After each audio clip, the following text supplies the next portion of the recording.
दोस्तों सुबह सुबह अमेरिका की तरफ से एक जानकारी दी गई है कि लाल सागर के अंदर भारतीय झंडे वाले एक जहाज पर अटैक हुआ है। यह जहाज तेल लेकर आ रहा था। लाल सागर में अटैक हुआ है तो शक हूतीस के ऊपर जा रहा है और अमेरिका ने भी यही कहा है कि यह अटैक हूतीस की तरफ से किया गया है और इसके पीछे ईरान का हाथ है। कल भी मैंने आपको एक जानकारी दी थी कल शाम की वीडियो में कि एक जहाज भारत से तकरीबन 250 किलोमीटर दूर तेल लेकर सऊदी अरब से भारत के मंगलुरु की तरफ आ रहा था। इसको इजरायली जहाज बताया जा रहा था। इस पर भी एक ड्रोन अटैक हुआ, जिसके बाद इजरायली मीडिया की तरफ से सबसे पहले दावा किया गया कि यह ड्रोन अटैक ईरान की तरफ से हुआ है। कुछ ही देर के बाद अमेरिका की पेंटागन एजेंसी ने भी यही बात कही कि यह ड्रोन अटैक जो भारत के करीब हुआ था एक जहाज पर, यह ईरान ने करा था। यह ड्रोन ईरान की तरफ से आया था। तो क्या वाकई में इन हमलों के पीछे ईरान का हाथ है या फिर इसमें कोई अमेरिका का प्रोपेगेंडा है? आइए सारी चीजें आपको बताने की कोशिश करते हैं। इन खबरों का सच क्या है, सारा निचोड़ निकालकर आपके सामने लेकर आया हूं। चैनल पर पहली बार आए हैं, सब्सक्राइब कर सकते हैं क्योंकि यहां पर खबरों के साथ साथ भरोसा भी दिलाया जाता है। दोस्तों कल शाम जो मैंने आपको खबर बताई थी उसमें हमारी मीडिया की तरफ से और कुछ जो शुरुआती जांच के बाद जानकारी आई थी उसमें यह बताया गया था कि यह जहाज जो है वो इजराइल का था और भारत के मंगलुरु बंदरगाह पर सऊदी अरब से तेल लेकर आ रहा था। लेकिन अब जो बात सामने आ रही है उसके मुताबिक ये जहाज जापान का था और इस पर लाइबेरिया का झंडा लगा हुआ था। लाइबेरिया के फ्लैग से इस जहाज को ऑपरेट किया जा रहा था। जिस वक्त इस जहाज पर ड्रोन अटैक हुआ उस वक्त यह जहाज भारत के पोरबंदर से 400 किलोमीटर दूर था। कल जब शुरुआती जांच के बाद जब हमला हुआ था तो हमारी मीडिया की तरफ से भी यह बताया गया था कि यह हमला 200 किलोमीटर दूर हुआ है और यह इंडियन ओशियन में ही हुआ है। लेकिन अब जो खबर आई है उसके मुताबिक जिस इलाके में इस जहाज पर हमला हुआ है वो इलाका भारत के एग्जीक्यूटिव इकोनॉमिक जोन से बाहर पड़ता है। यानी कह सकते हैं कि यह हमला जो भारत का समुद्र में जोन है उस जोन से बाहर हुआ है। बाकी इस खबर से जुड़ी सारी बातें मैं आप लोगों को कल शाम बता चुका हूं। जब हमला हुआ तो एक हिस्से में आग लग गई जहाज के, जिसकी वजह से थोड़ा सा जहाज डैमेज हो गया, लेकिन जहाज में वैसी कोई तकनीकी खराबी नहीं आई है। जहाज अभी भी अपनी पूरी रफ्तार के साथ आगे बढ़ रहा है और मंगलुरु की बंदरगाह पर जाकर यह रुकेगा। अमेरिका की पेंटागन एजेंसी ने कहा कि यह हमला ईरान की तरफ से किया गया है। यह ड्रोन ईरान की तरफ से आया है, जबकि ईरान ने अमेरिका के इन दावों को पूरी तरह से खारिज कर दिया है। ईरान के deputy foreign minister Ali Bagheri ने कहा कि देखिए भाई, आप हमारे ऊपर इल्जाम लगाना बंद करिए कि यह ड्रोन ईरान की तरफ से आया था। हूतीस के पास अपने खुद के हथियार हैं। अगर आपका शक हूतीस के ऊपर जा रहा है तो उनके पास तो हथियार अपने खुद हैं, इसमें हमारा कोई लेना देना नहीं है। आप हमारे ऊपर इल्जाम लगाना बंद करिए। ईरान ने अमेरिका के इस दावे का साफ खंडन कर दिया कि हमने कोई हमला इस जहाज पर नहीं किया है। वहीं दोस्तों सुबह सुबह एक और जानकारी पेंटागन की तरफ से दी गई है कि लाल सागर के अंदर भी भारतीय झंडे वाले एक जहाज पर हमला किया गया है। दरअसल यह दावा भी अमेरिका की मिलिट्री की तरफ से किया गया कि रात तकरीबन 10:30 बजे के करीब हूती विद्रोहियों ने लाल सागर में भारत के झंडे वाले बेगन के एक oil tanker MV Sai Baba पर भी ड्रोन से हमला किया है। लेकिन आगे क्या हुआ, इस पर भारत का क्या कहना है? मेरे दोस्तों, भारत ने इस बात से साफ इनकार कर दिया है। भारतीय नेवी ने इस बात से साफ इनकार कर दिया है कि जिस जहाज पर हमला हुआ था उस जहाज पर भारतीय झंडा नहीं लगा था। यहां से आप समझ सकते हैं अमेरिका का प्रोपेगेंडा।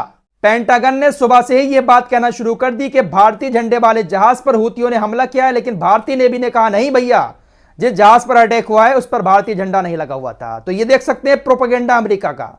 अमेरिका ईरान और भारत के बीच तनाव पैदा करवाना चाहता है। अमेरिका की एजेंसी ने यह भी कहा कि जिस वक्त इस जहाज पर हमला हुआ उस वक्त यह जहाज हमारे कांटेक्ट में था और हमें इसने सिग्नल भेजा कि हमारे ऊपर हमला हो रहा है। यह अटैक यमन के सलीफ बंदरगाह से करीब 45 समुद्री मील दक्षिण पश्चिम में बाबल मंडप के स्ट्रेट पर हुआ। तो आप देख सकते हैं कि अमेरिका किस तरह का प्रोपेगेंडा चला रहा है। जब सारे देशों ने साथ छोड़ दिया है अमेरिका का, तो अमेरिका भारत को अपने साथ जोड़ने के लिए इस तरह का प्रोपेगेंडा चला रहा है। भारतीय नेवी ने साफ इनकार कर दिया कि इस जहाज पर हमारा कोई झंडा लगा हुआ नहीं था। दोस्तों भारतीय मीडिया अभी भी लगातार इस खबर को दिखा रहा है कि भारतीय झंडे वाले जहाज पर हूतियों ने अटैक किया है, जबकि जो खबर मैं आपको बता रहा हूं कि हमारी नेवी ने कह दिया कि हमारा झंडा नहीं लगा था, यह दैनिक भास्कर की रिपोर्ट है। ये कोई मेरे अपने शब्द नहीं है। दैनिक भास्कर ने भारतीय नेवी के हवाले से यह रिपोर्ट छापी है जो आपकी स्क्रीन पर मैं दिखा रहा हूं। बाकी हमारे देश की और जो बड़ी बड़ी मीडिया एजेंसीज हैं तो वो अभी भी अमेरिका की बात पर यह कह रही हैं कि भारतीय झंडे वाले जहाज पर अटैक हुआ है। दोस्तों, अमेरिका का जब से गठबंधन बिखरना शुरू हुआ है तब से अमेरिका और इजराइल बौखला गए हैं। अमेरिका को ऐसा लग रहा था कि मैं सबका बाप हूं और सब देशों को इकट्ठा करके अपनी फौज उतार दूंगा, लेकिन सारे देश एक एक करके अलग होते चले जा रहे हैं। कितने देश अलग हो चुके हैं वो आपको बता चुका हूं। अब एक और खबर आ रही है कि नीदरलैंड, नॉर्वे और डेनमार्क, इन्होंने भी अपने नाम वापस ले लिए हैं। इनसे भी कहा था अमेरिका ने कि आप भी आ जाओ, लेकिन अब ये देश भी अपना युद्ध पोत लेकर समुद्र में नहीं उतरेंगे। तो इसीलिए अमेरिका एक नया प्रोपेगेंडा चला रहा है। हो सकता है कि ये ड्रोन अटैक अमेरिका ने खुद किए हो और नाम इसका हूतीज और ईरान के ऊपर लगा रहा हो, ताकि भारत और ईरान के बीच थोड़ी सी कड़वाहट पैदा हो, क्योंकि भारत और ईरान के रिश्ते काफी अच्छे हैं। तो हो सकता है कि रिश्तों को बिगाड़ने के लिए इस तरह की चाल चल रहा हो अमेरिका, क्योंकि हूतीज इस बात को साफ कह चुके हैं कि हम सिर्फ और सिर्फ इजराइल के जहाज को टारगेट करेंगे, साथ ही साथ जो देश खुलकर इजराइल के सपोर्ट में है उनके जहाजों को टारगेट करेंगे। भारत हमारा खुलकर इजराइल के सपोर्ट में नहीं है। भारत हमेशा फिलिस्तीन के सपोर्ट में रहा है और ईरान से भी भारत के बहुत अच्छे रिश्ते हैं। तो यह पॉसिबल हो ही नहीं सकता कि ईरान भारत के टैंक पर इस तरह से अटैक करवा दे। दोस्तों, अमेरिका की एजेंसी पेंटागन और इजरायली मीडिया ने यह तक बता दिया कि जिस ड्रोन से हमला किया था वो ड्रोन ईरान का शहीद 136 ड्रोन था और यह आत्मघाती ड्रोन है। इजरायली मीडिया ने कुछ ही घंटों के बाद इस बात का भी पता निकाल लिया। तो आप इससे एक बात समझ सकते हैं कि ये लोग कितना ज्यादा प्रोपेगेंडा दुनिया में फैलाते हैं खुफिया एजेंसी के नाम पर। किसी भी देश को अगर टारगेट करना होता है तो ये एक ऐसी रिपोर्ट निकाल देते हैं कि हमारी खुफिया एजेंसी ने एक ऐसी रिपोर्ट निकाली है इस देश के लिए। तो ये अमेरिका के अंदर जो संस्थाएं हैं और ये जो बड़ी बड़ी पेंटागन और जैसी मोसाद जैसी कंपनियां हैं, ये एक प्रोपेगेंडा दुनिया में बहुत बड़े लेवल का फैला रही हैं और इसी प्रोपेगेंडा को फैलाकर उन्होंने अपना एक भौकाल बना लिया है। वहीं दोस्तों, ईरान के सर्वोच्च नेता की तरफ से कल काफी बड़े हमले अपनी बातों के जरिए इजराइल के ऊपर किए गए हैं। उन्होंने कह दिया कि एक ना एक दिन ज़ायोनी शासन पूरी तरह से गायब हो जाएगा, इसमें कोई भी संदेह नहीं है। पूरी तरह से यह ज़ायोनी शासन यानी यहूदी शासन गायब होकर रहेगा। वहीं ईरान के विदेश मंत्री ने कहा है कि अमेरिका ने हमसे कई बार यह बात कही कि आप यमनियों को समझाइए, हूतियों को समझाइए कि वो लाल सागर के अंदर जहाजों पर कार्रवाई बंद कर दें। लेकिन ईरान के विदेश मंत्री ने कहा कि हमने अमेरिका से साफ कह दिया कि हम उनको नहीं समझा सकते और ये कार्रवाई लगातार जारी रहेगी तब तक जब तक आप गाजा के अंदर इजराइल को नहीं समझाएंगे।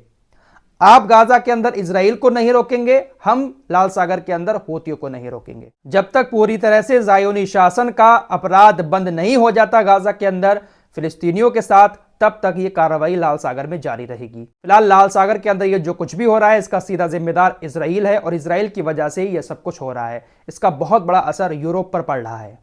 यूरोप के देशों में सबसे ज़्यादा इसका असर पड़ रहा है। हमारे देश पर ज़्यादा इसका असर नहीं है, लेकिन अमेरिका ये सोच रहा है कि कैसे भी करके इसमें भारत को भी इन्वॉल्व कर दिया जाए। फिलहाल इस वक्त के ये कुछ बड़े अपडेट थे जो आपके सामने रखे। चैनल पर पहली बार आए हैं, सब्सक्राइब कर सकते हैं, क्योंकि यहाँ पर आपको हमेशा सच और सच के साथ भरोसा मिलता रहेगा।